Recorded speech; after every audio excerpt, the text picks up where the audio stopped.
は長谷川の D 体72分の1スケール FA18C ホーネットの仮組みを行います。 FA18C、 いわゆるレガシーホーネットね。そうそう。 FA18EF は発展型でスーパーホーネット、 FA18ABCD はレガシーホーネットと呼ばれています。 FA18EF スーパーホーネットはトップガンマーヴェリックで主役機に抜擢されましたね。そうですね。ちなみにレガシーホーネットが登場した映画で印象に残っているのはインデペンデンスデイ。宇宙人との戦いを描いた映画ね。人類側の主力兵器として活躍しましたね。最後は大統領までレガシーホーネットを操縦してました。それでなんでレガシーホーネットを選んだの？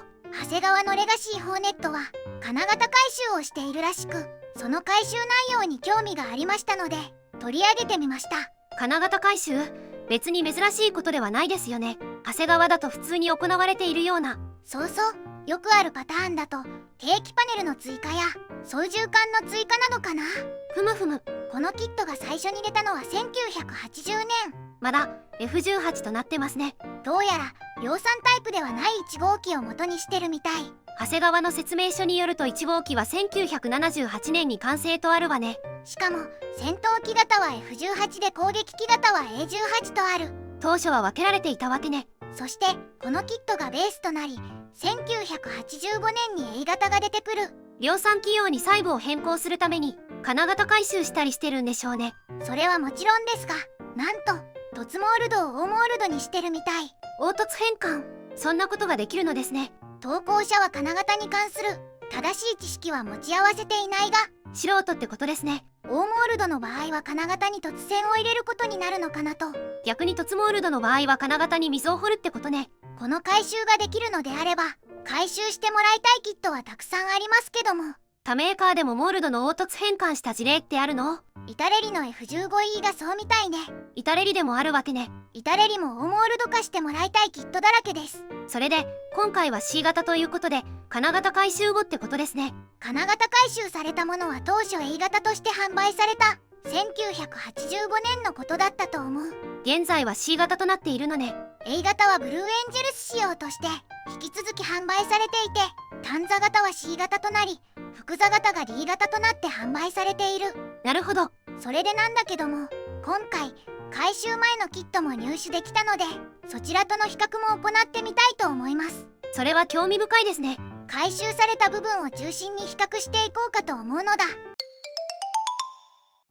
まずはパッケージ内容を確認するのだ。お願いします。パッケージイラストは飛行中の FA18C なのだ。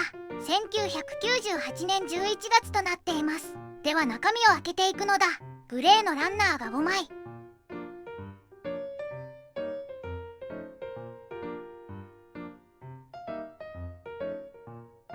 透明パーツが1枚、デカール、組み立て説明書なのだ。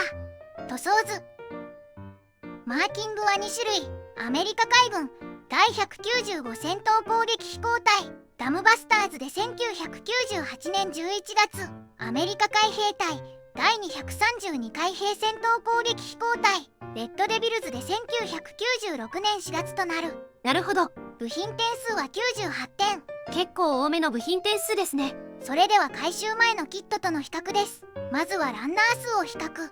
回収前は3枚で回収後は5枚ね。垂直尾翼の形状が変わったのかな。別のランナーで追加されています。この部分は追加で起こした金型ね。複座型用のパイロットがついてきてお得ね。次に胴体を比較。回収前はコックピット脇が抜けてますね。回収後は抜けていない。さらに複座型用に後部座席のスペースを設けている。主翼はどんな感じですか？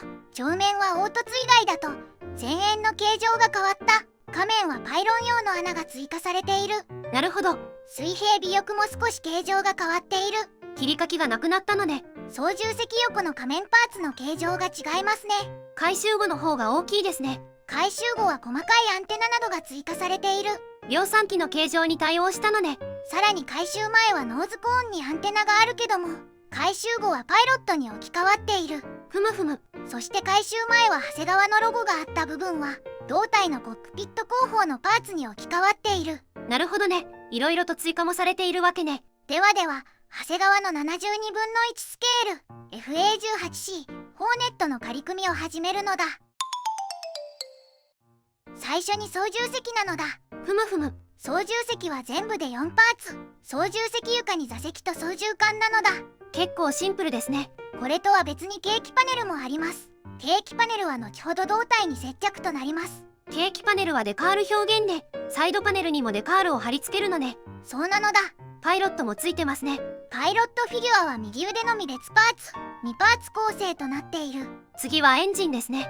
といってもエンジンノズルのみ、総発なので2個切り出して終了です。次はエアインテーク口ですかね。エアインテーク口は後ほど胴体に取り付け、左右それぞれで3パーツずつとなります。こちらも切り出して終了ですね。次は主翼と胴体なのだ。いわゆるしの字ですね。最初に胴体の組み立てとなる。ふむふむ。胴体は上下分割にエアインテーク部分を胴体サイドに貼り付ける形状で4パーツ構成。操縦席を挟み込んで接着ね。貼り終えたらエアインテークを接着する。この部分の合いが悪いですね。ふむふむ。続いて操縦席後方のパーツを取り付ける。複座型に対応するためのパーツ分割ね。貼り合わせたらノーズコーンを接着。特に重りの指定はなし。胴体のモールドはどうでしょうか。前述通り金型回収後ということで大モールドとなる。ところどころ心もとない感じね。実はそうなのだ。主翼はどうでしょうか。主翼は左右1パーツずつ胴体に差し込む構造となっている。主翼のモールドはどうでしょうか。こちらも大モールドとなる。胴体よりもはっきりしているかも。次は水平尾翼ですね。水平尾翼は胴体と一体となっている。珍しい構成ね。垂直尾翼は2枚です。胴体に差し込む構造。なるほどね。次はクリアパーツや足回りなのだ。ふむふむ。キャノピーは分割となっているので操縦席の開閉選択ができる。透明度は問題なさそうね。問題なしです。次は足回りですね。まずは左右主脚。主脚は左右それぞれで3パーツ構成。タイヤと支脚の構成ね。その他にも胴体に接着するカバーもあるのだ。次は前脚ですね。前脚は4パーツ構成となっている。ふむふむ。こちらも胴体に接着するカバーがあるのだ。最後はアクセサリーなのだ。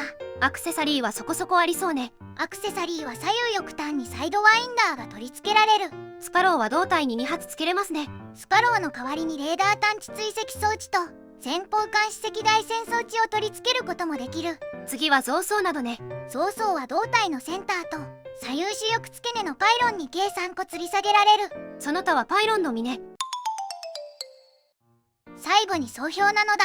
今回は長谷川の72分の1スケール FA18C ホーネットの仮組みレビューしたのだ。仮組み後の感想はどうでしょうか。以前組んだ時も感じたのだがエアインテーク口の形状が合わない。前に作った時はガリガリと削ってましたね。それと大モールド化しているのだが彫りが薄い部分が多いと感じた。特に機種部分ですね。それらをうまく処理できれば大きな問題はないかな。それが一番面倒ですけども。おまけパーツで搭乗用のはしごがついている。ジオラマなどにいいかもと思いました。エアクラフトアクセサリーなどと組み合わせたいですね。